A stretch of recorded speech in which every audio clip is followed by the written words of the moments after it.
Welcome to the dead Rite, where forgotten histories rise again. A melancholic melody fills the parlor from the gentle whir of the gramophone. We fade into a sepia-tone photograph. 6 children are arranged in a perfect row, their faces frozen in time, wearing their Sunday best against a painted backdrop of rolling hills. In the spring of 1912, when the world still maintained its innocence before the Great War, a peculiar event unfolded in the sleepy town of Thornfield, nestled in the misty valleys of northern England. The townsfolk would later struggle to recall exactly when the strangeness began, but most agreed it coincided with the arrival of Mr. Edmund Clark, a travelling photographer from London. Edmund Clark stepped off the train at Thornfield Station on April 12, the same day newspapers announced the tragic sinking of the Titanic. While the world mourned the maritime disaster, Clark barely noticed the headlines. His mind was occupied with more practical matters, securing lodging, setting up his mobile studio, and most importantly, finding clients among Thornfield's wealthiest families. Photography in 1912 was still something of a novelty in rural communities. The cumbersome equipment, delicate glass plates, and mysterious chemicals made photographers seem like modern-day alchemists, capable of capturing souls within paper rectangles. Clark had built a respectable reputation in London for his portraits, particularly those of children. There was something in his manner that put young subjects at ease, allowing him to capture genuine expressions rather than the stiff, somber faces that characterized most photographs of the era. The bell above the door to Clark's temporary studio jingled as a woman entered, her high-collared dress and carefully arranged hair marking her as a member of Thornfield's upper class. She introduced herself as Mrs. Victoria Blackwood, wife of the town's most prominent industrialist. The Blackwoods owned the textile mill that employed half the town, and their grand house on the hill overlooked Thornfield like a watchful guardian. "Mr. Clark," she spoke with precise diction. "I understand you specialize in portraits of children." Clark nodded, gesturing to the samples displayed on the walls. "Indeed, madam, I believe I have a particular talent for capturing the innocence of youth." Mrs. Blackwood studied the photographs with a critical eye before speaking again. "My husband and I have been blessed with 6 children. We would like a family portrait to commemorate my eldest son's departure for boarding school next month." Clark's eyes lit up at the prospect of such a substantial commission. 6 children from the wealthiest family in town would not only provide generous payment but would serve as an excellent advertisement for his services. "I would be honored, Mrs. Blackwood. When would you like to schedule the sitting?" "Tomorrow afternoon at Blackwood Manor. 2 o'clock precisely." She handed him a calling card with the address embossed in elegant script. "The children will be prepared and dressed appropriately. My husband insists on punctuality." The following day, Mr. Clark loaded his equipment onto a hired cart and made his way up the winding road to Blackwood Manor. The house emerged from the morning mist like a cathedral of brick and stone, its numerous chimneys reaching toward the cloudy sky. The gardens surrounding the mansion were immaculately maintained with perfectly trimmed hedges and flower beds arranged in geometric patterns. A butler received Clark at the door, his expression as starched as his collar. "Mrs. Blackwood is expecting you, sir. Please follow me to the conservatory where the sitting will take place." The conservatory was a marvel of iron and glass filled with exotic plants and bathed in natural light, ideal conditions for photography. Clark began setting up his equipment, carefully arranging his camera on its tripod and preparing the glass plates that would capture the Blackwood children's images. At precisely 2 o'clock, Mrs. Blackwood entered the conservatory, followed by a procession of 6 children arranged in descending order of height. They moved with practiced coordination, suggesting this was not their first formal portrait. "My children, Mr. Clark," Mrs. Blackwood announced with undisguised pride. "William, age 12, Eleanor, age 10, Frederick, age 8. The twins, Margaret and Catherine, age 6, and little Henry, age 4. Clark observed the children with a professional eye. They were remarkably similar in appearance, all bearing the Blackwood features, straight noses, high foreheads, and piercing blue eyes. Their clothing was impeccable, the boys in sailor suits with short pants and polished shoes, the girls in white pinafores with matching ribbons in their dark hair. As Clark greeted each child, he noticed something peculiar about Frederick, the third child. Unlike his siblings, who stood with perfect posture and responded with rehearsed politeness, Frederick seemed distracted, his eyes constantly drifting toward the large windows that overlooked the garden. There was something else about the boy that Clark couldn't quite identify, a subtle difference that distinguished him from his siblings. "Now then," Clark said, adopting the cheerful tone he reserved for young subjects. "I'd like you all to stand in a row, tallest to shortest. William, you'll be on the far left and little Henry on the far right." Mrs. Blackwood supervised the arrangement, making minute adjustments to collars, smoothing hair, and reminding the children to stand straight. Clark ducked under the black cloth behind his camera, examining the composition through the lens. The children were perfectly arranged, but something still caught his attention about Frederick. "Mrs. Blackwood," he said, emerging from behind the camera, "I believe young Frederick's left shoe has come unlaced. Perhaps it could be fixed before we proceed." Mrs. Blackwood's expression flickered for just a moment, so briefly that Clark might have imagined it, before she turned to examine Frederick's shoe. The boy's left foot was indeed improperly dressed, the laces of his polished boot undone and trailing on the floor. "Frederick," she said, her voice carrying a note that made the other children stiffen imperceptibly. "What did I tell you about presenting yourself properly?" "I'm sorry, Mother," the boy replied, his voice barely above a whisper. "It keeps coming undone." Mrs. Blackwood knelt and tied the lace with quick, efficient movements. There now remained perfectly still for Mr. Clark. Clark returned to his camera, but as he peered through the lens, he noticed Frederick's gaze still fixed on something outside the window. Following the boy's line of sight, Clark saw nothing but the empty garden, shrouded in the mist that had begun to descend. "Frederick," Clark called gently, "please look toward the camera like your brothers and sisters." The boy's head turned slowly, and for the first time, his eyes met Clark's through the lens. A chill ran down the photographer's spine. While the other Blackwood children's eyes were bright with childish anticipation, Frederick's held something else, something that seemed out of place in an 8-year-old boy. "Splendid," Clark said, trying to shake off the unsettling feeling. "Now, everyone, please hold very still. This exposure will take several seconds." The children remained motionless as statues while Clark exposed the plate. As he was about to signal the end of the exposure, he noticed Frederick's left shoe. The lace had come undone again, though the boy hadn't moved an inch.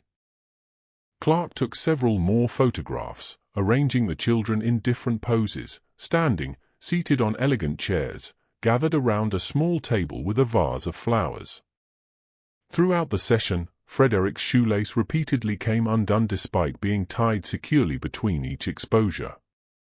As Clark was packing his equipment, Mrs. Blackwood approached him. "When might we expect to see the portraits, Mr. Clark?" "I shall develop them this evening, madam. You may come to the studio tomorrow afternoon to view the results." Mrs. Blackwood nodded. "Excellent. My husband will be most pleased." As Clark was escorted to the door, he passed a long gallery of family portraits dating back generations. He paused before a particularly large painting depicting what must have been Mr. and Mrs. Blackwood with their children several years earlier. "This is quite beautiful," Clark remarked to the butler. "The Blackwood family has a fine tradition of portraiture." The butler glanced at the painting. "Indeed, sir, That was commissioned 5 years ago, shortly before young Master Frederick came to live with the family. Clark's brow furrowed in confusion. Came to live with the family? But I thought he was— Master Frederick is Mrs. Blackwood's nephew, sir, the butler explained. He came to live at Blackwood Manor after his parents, Mrs. Blackwood's sister and her husband, perished in a house fire. The family doesn't speak of it. If you'll follow me, sir. Clark glanced back at the painting as he left, noting that indeed it showed only 5 children. Frederick was absent. That evening, in his rented rooms above the town's pharmacy, Clark worked in the makeshift dark room he had established in the bathroom. The familiar process of developing photographs usually brought him a sense of calm. But tonight, his mind kept returning to Frederick Blackwood and his perpetually unlaced shoe. As the images began to appear on the paper immersed in the chemical bath, Clark scrutinized each one by the dim red light. The Blackwood children emerged from the photographic paper like ghosts materializing from the ether.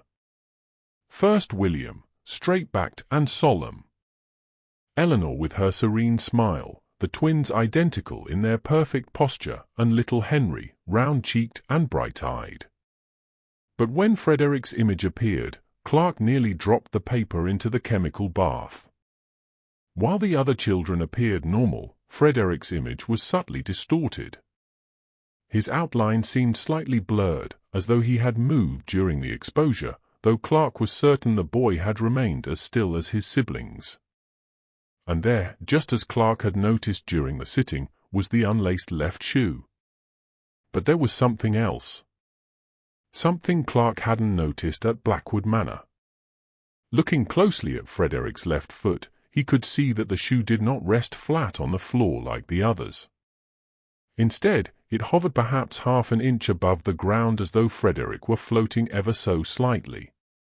Impossible, Clark muttered, lifting the print from the bath and hanging it to dry. He examined the other photographs, finding the same anomaly in each one.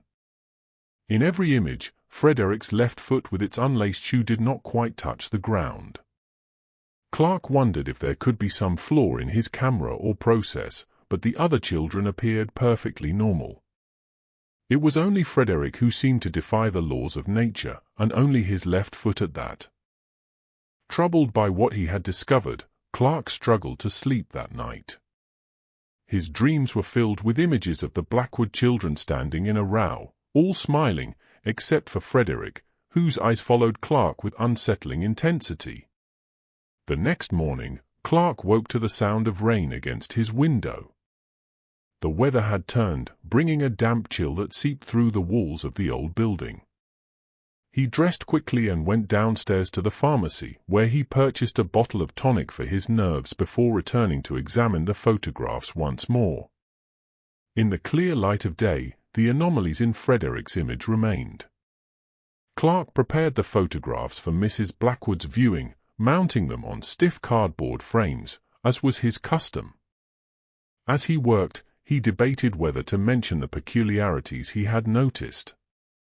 Perhaps there was a simple explanation, a trick of the light or some imperfection in his equipment.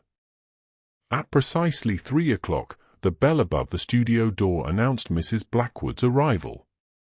She was accompanied by her husband, a stern-faced man with a waxed mustache and the confident bearing of someone accustomed to being obeyed without question.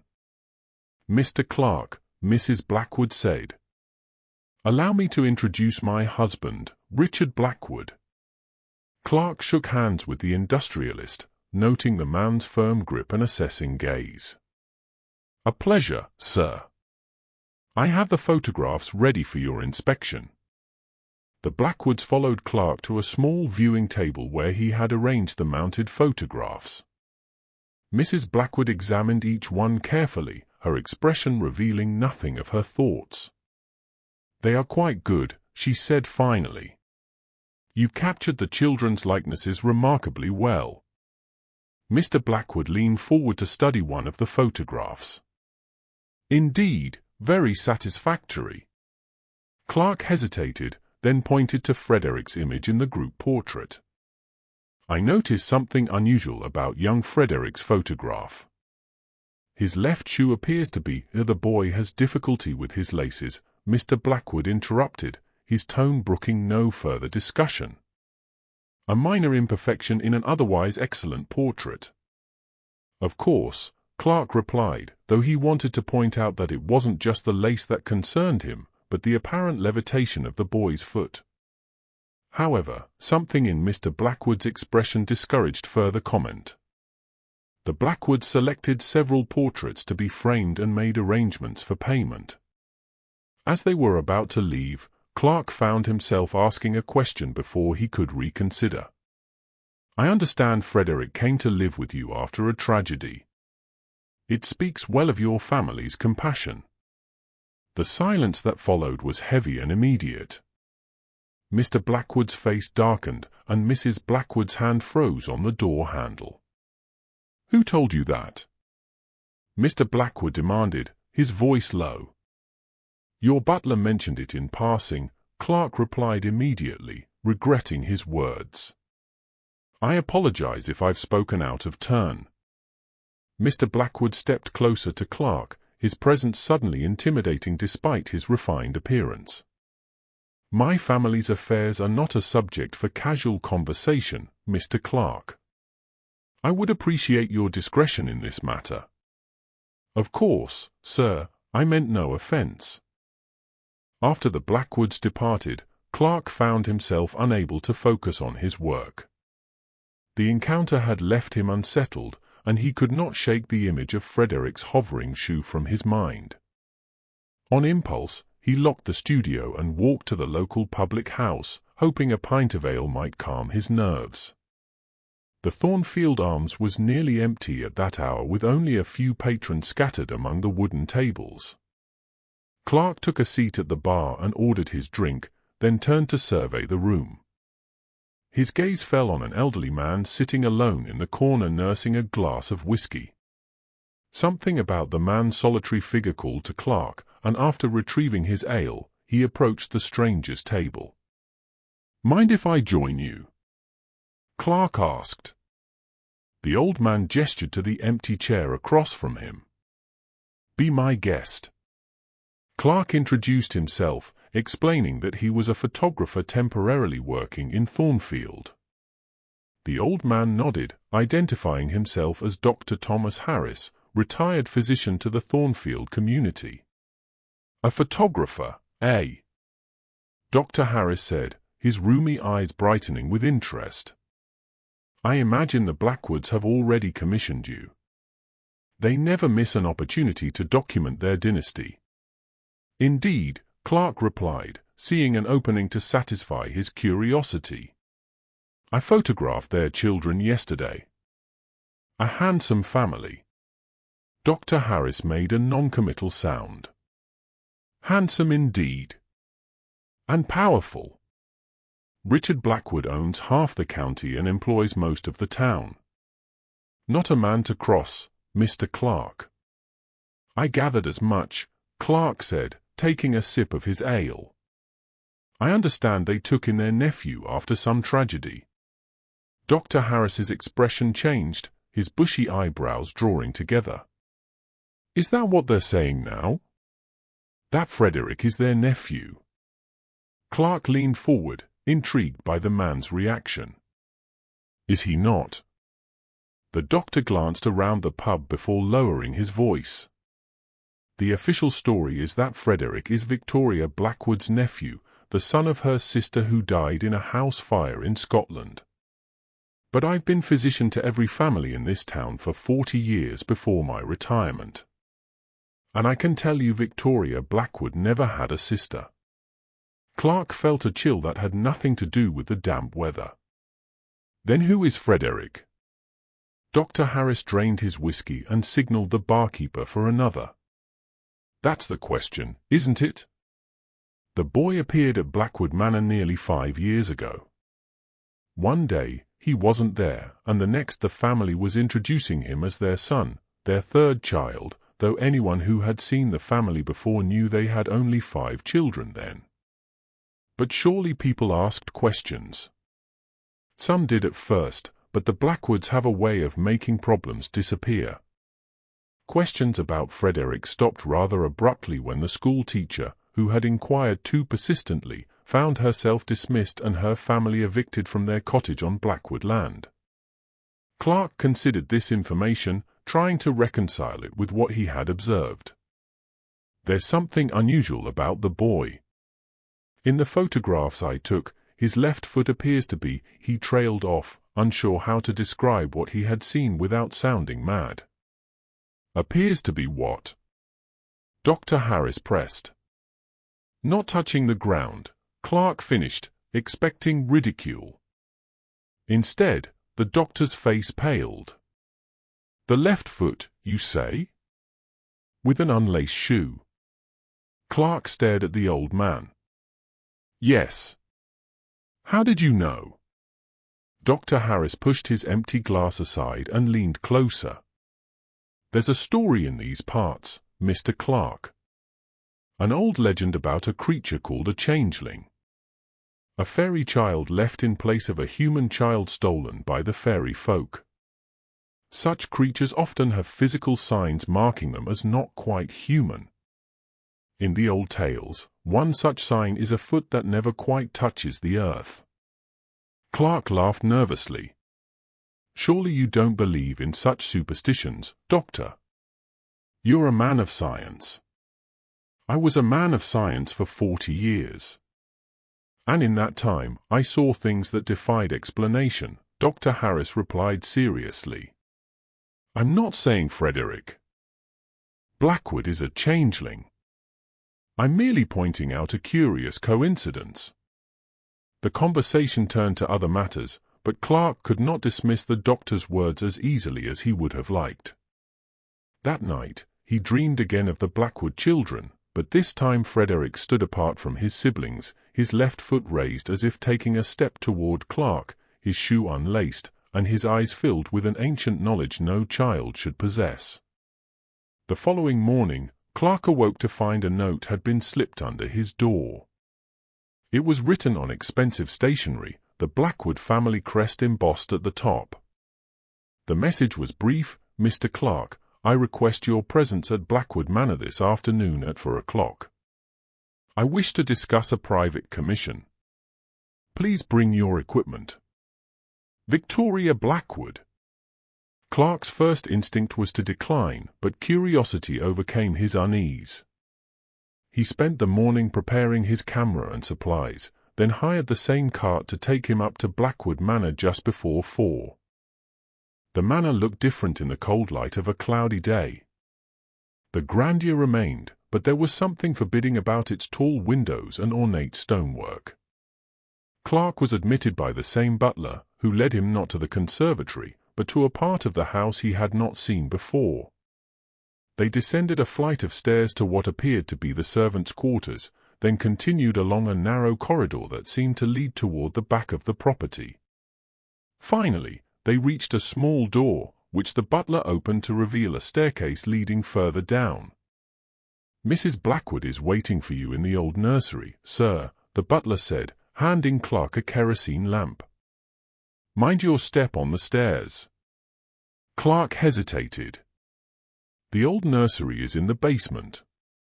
The original house was much smaller, sir. When the current manor was built around it, parts of the old structure remained below ground. The old nursery is one such room. Gathering his courage, Clark descended the stairs, balancing his equipment and the lamp. The air grew cooler and damper with each step, carrying a musty scent of age and disuse. At the bottom he found himself in another corridor with several doors. One stood ajar, a faint light visible within. Mrs. Blackwood. Clark called, approaching the open door. In here, Mr. Clark. Clark entered what indeed appeared to be a nursery, though unlike any he had seen before. The room was circular with stone walls covered in faded murals depicting scenes from children's stories. A collection of antique toys lined shelves along the walls, dolls with porcelain faces, wooden soldiers, and clockwork animals frozen in time. In the center of the room stood a large rocking horse, its paint chipped and its glass eyes reflecting the lamplight with an unnerving gleam. Mrs. Blackwood stood by a small window set high in the wall, which allowed a meager amount of daylight into the space. She turned as Clark entered, her face partially shadowed. "Thank you for coming, Mr. Clark. I apologize for the unusual setting, but what I wish to discuss is a matter of some sensitivity." Clark set down his equipment, keeping the lamp close. "How may I be of service, Mrs. Blackwood?" She gestured to a door on the far side of the room. Through there is a small bedchamber where Frederick sleeps when he requires solitude. I would like you to photograph him there alone. Clark frowned. The boy sleeps in the basement, separate from the other children. Frederick is not like the other children, as I believe you have already noticed. Mrs. Blackwood's voice held no emotion. My husband and I have done our best for him, but his condition requires special arrangements. His condition, Clark repeated, remembering the hovering shoe. Frederick suffers from sleepwalking and night terrors, Mrs. Blackwood explained. For his safety and that of the other children, we found it best to provide him with separate sleeping quarters. The explanation seemed reasonable, yet Clark sensed there was more to the story.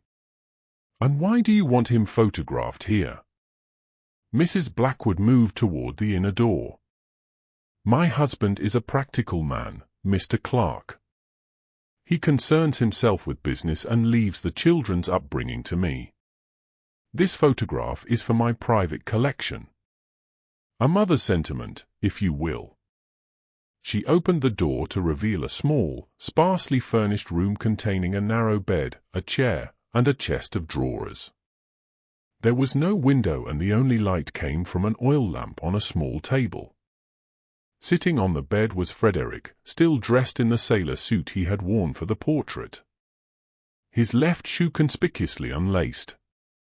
Frederick, Mrs. Blackwood said, Mr. Clark is going to take your photograph. You will do exactly as he instructs. The boy nodded without speaking. His face seemed paler than Clark remembered, his blue eyes larger and more luminous in the dim light. Mrs. Blackwood turned to Clark. I shall leave you to your work. When you have finished, ring the bell by the stairs, and the butler will escort you out. I have arranged payment for this private commission on the table there. Before Clark could respond, she had swept from the room, closing the nursery door behind her.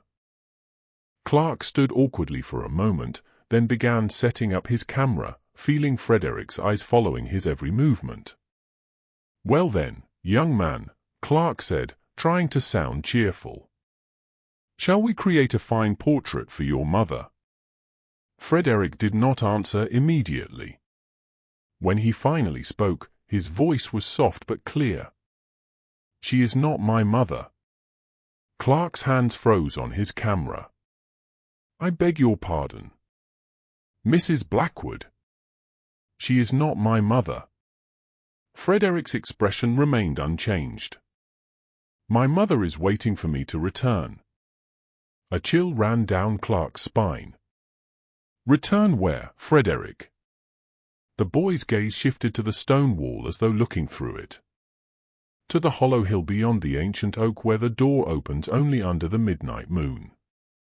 Clark told himself the boy was simply repeating lines from some fairy tale.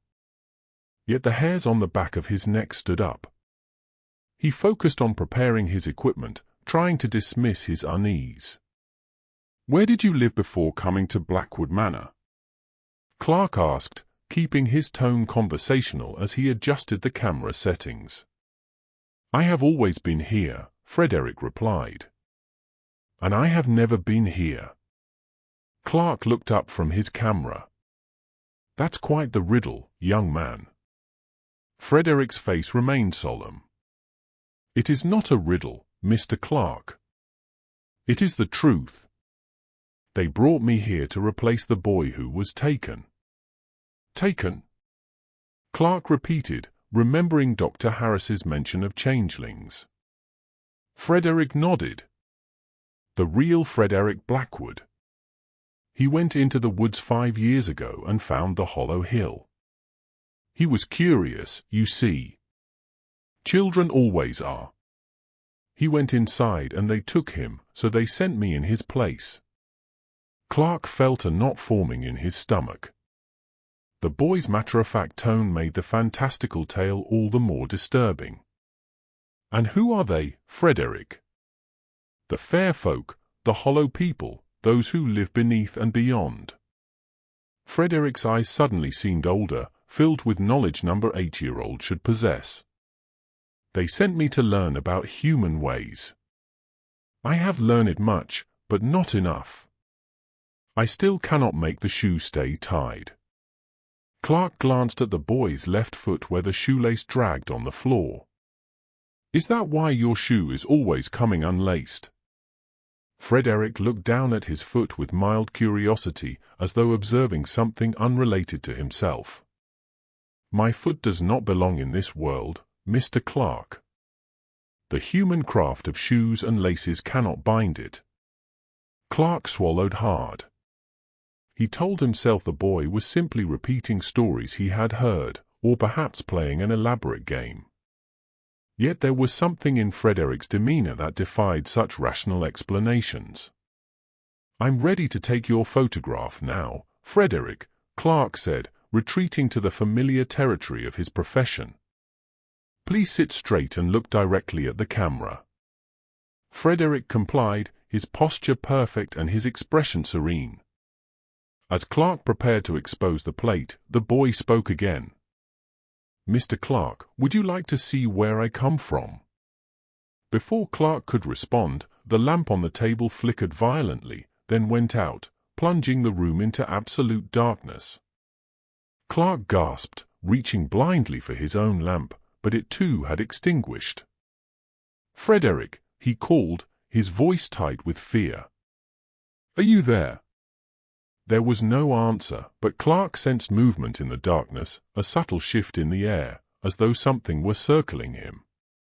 He fumbled in his pocket for matches, his fingers trembling. Frederick, this isn't amusing. Answer me, boy.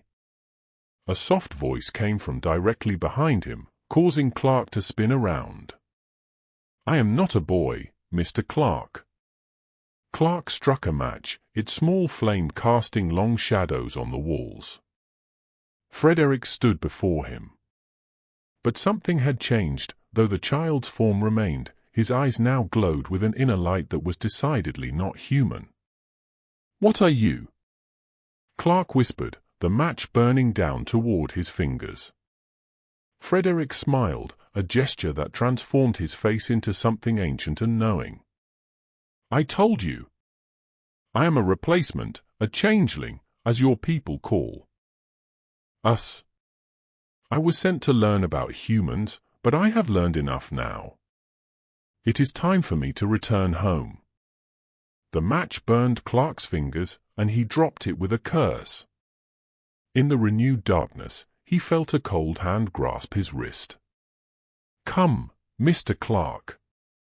I want to show you the hollow hill before I leave. Perhaps you can photograph it for Mrs. Blackwood's collection. Clark tried to pull away, but the child's grip was impossibly strong. Let me go, Frederick. This game has gone far enough. It is not a game, the boy's voice had changed, becoming deeper and resonant, echoing in the small room. And my name is not Frederick. Suddenly, the door to the nursery burst open, and light spilled in. Mrs. Blackwood stood in the doorway, holding a lamp, her face a mask of fury and fear. Frederick, release him at once. The boy turned toward Mrs. Blackwood, still gripping Clark's wrist. My time here is done, woman. The bargain is complete. Mrs. Blackwood stepped into the room, her free hand revealing an object she had been concealing in the folds of her skirt, an iron poker from the fireplace. You will not leave until we say you may leave. That was the agreement. 7 years of service in exchange for the gift we gave your people. Clark looked between them in confusion. What is happening here? What agreement? Mrs. Blackwood kept her eyes on Frederick. Stay out of this, Mr. Clark. This is a family matter. Frederick laughed, a sound like breaking glass. Family? You humans and your pretenses. Tell him, Victoria Blackwood.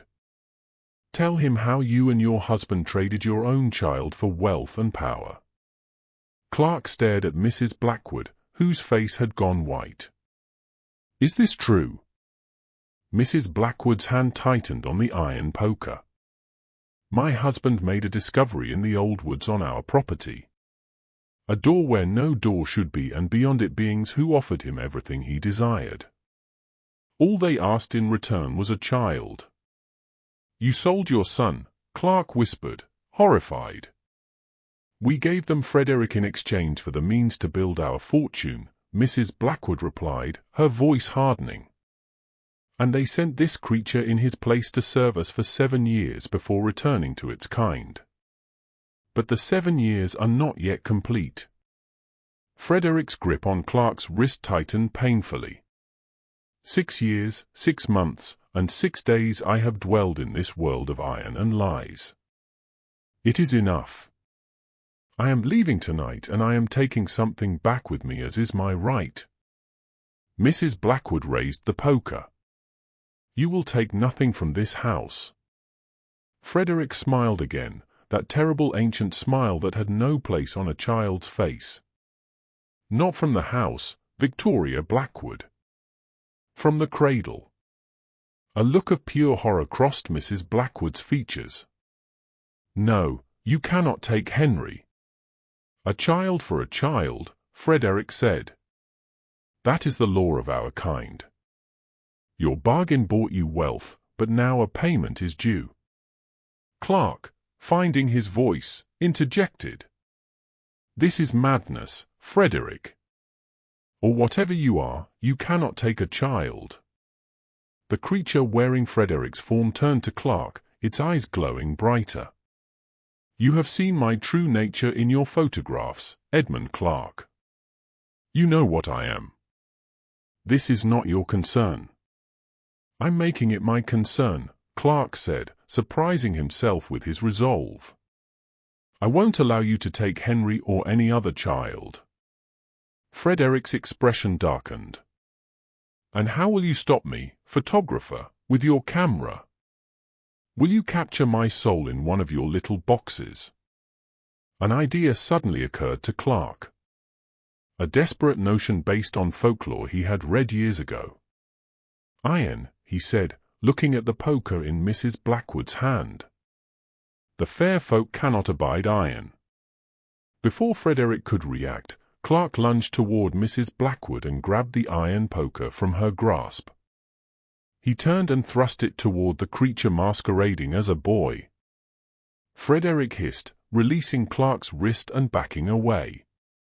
Where the iron had nearly touched him, the air seemed to ripple, as though the boy's form was merely a projection on water.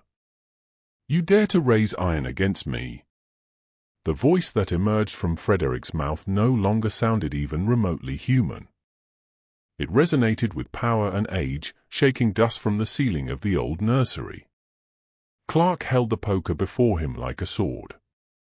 Leave this house. Return to your hollow hill or whatever realm you come from, but go without Henry or any other child. The creature's form flickered, Frederick's appearance momentarily replaced by something tall and slender, with limbs too long and a face too angular to be human. Then it stabilized, returning to the image of the boy. You interfere in matters you do not understand, Edmund Clark, it said. The bargain must be balanced. A child was taken. A child must be returned. Mrs. Blackwood stepped forward. Then take me instead. Clark turned to her in surprise. Mrs. Blackwood, I made the choice to sacrifice my son, she interrupted, her face resolute. If someone must pay the price, it should be me, not Henry. Frederick tilted his head, studying her with inhuman eyes. You would enter the hollow hill in place of the child. You would dwell among my kind until your mortal days end. I would, she replied without hesitation. The creature considered this, then nodded slowly. The offer is accepted. The balance will be maintained. Clark intervened. No, there must be another way. There is no other way, Mrs. Blackwood said quietly. I have lived with the consequences of our bargain for nearly 7 years, watching this creature wear my son's face, pretending to be part of our family.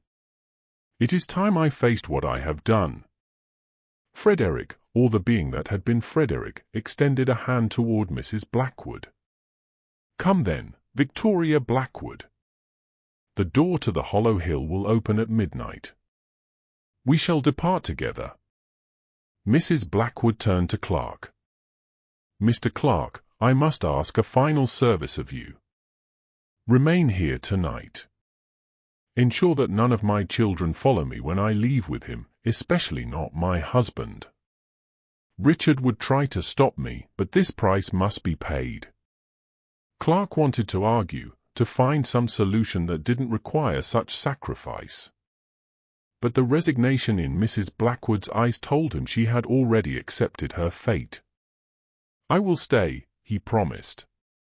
But Mrs. Blackwood, are you certain? I have never been more certain of anything, she replied. I have lived with this secret for too long, pretending that the creature before you was my son. Every time I looked at it, I was reminded of my true child, lost in a realm I cannot comprehend. If my sacrifice can prevent another child from sharing that fate, then it is worth making. Frederick released Clark's wrist and moved to stand beside Mrs. Blackwood, an unsettling parody of filial devotion. We have until midnight. I must prepare for the journey. Mrs. Blackwood nodded. As must I, Mr. Clark. Please come with me. There are arrangements to be made. In a daze, Clark followed Mrs. Blackwood from the nursery, still clutching the iron poker.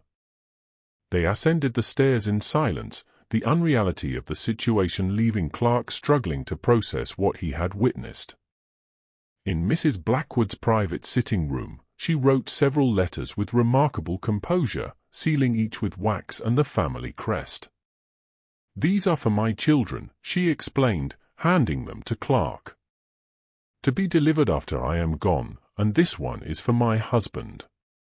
Clark accepted the letters reluctantly. Mrs. Blackwood, I still believe there must be another solution. Perhaps we could somehow trick the creature, or there is no tricking them, Mr. Clark. The fair folk operate by rules older than our civilization.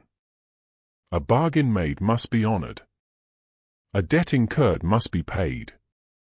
She looked out the window where the afternoon was fading into evening. Richard and I were blinded by ambition. When we discovered the door in the ancient oak on our property, we thought we had found the key to unlimited prosperity. And indeed, every business venture succeeded, every investment multiplied. The price seemed distant then. Our youngest child, not yet even conceived. You agreed to give them a child you didn't have? Clark asked, incredulous. Mrs. Blackwood smiled bitterly. They have their own sense of time. When they said your youngest child, we assumed they meant Frederick, who was then our youngest. But they meant the child who would be youngest when the 7 years were nearly complete. Henry, who wasn't born until almost a year after the bargain was struck. She turned back to Clark, her eyes filled with a sorrow that seemed to age her before his eyes. I realized the truth only recently, when the creature that replaced Frederick began to watch Henry with increasing interest. It was then I understood the full import of our bargain. Clark shook his head, still struggling to accept the fantastic nature of the situation. And your husband, does he know what's happening? Richard has convinced himself that we received our fortune through his business acumen alone. He chooses not to remember the hollow hill or the beings we encountered there. He even pretends that the thing wearing our son's face is truly Frederick. She sighed heavily. It is easier for him that way, I suppose. And the real Frederick? Is there any hope of recovering him? Mrs. Blackwood's expression darkened. The fair folk do not relinquish what they have taken. My son has lived among them for nearly 7 years now. Even if he could be returned, I fear he would no longer be the child we knew. The grandfather clock in the corner chimed 6, startling them both. Mrs. Blackwood rose from her desk. I must see to the children's dinner and bid them good night. It will be the last time. What should I tell them? Clark asked. What should I tell your husband? The letters will explain everything, she replied. As for tonight, Richard is away on business in London. He will not return until tomorrow. By then, it will be done. Clark spent the next hours in a state of nervous anticipation, pacing the guest room where Mrs. Blackwood had installed him. Occasionally, he heard the normal sounds of the household, children's voices, servants moving about, the distant clatter of dinner being served and cleared. It all seemed surreally ordinary given what was to transpire at midnight. At 11, a soft knock came at his door. When he opened it, Mrs. Blackwood stood there dressed in a traveling cloak despite the warm spring evening. It's time, she said simply.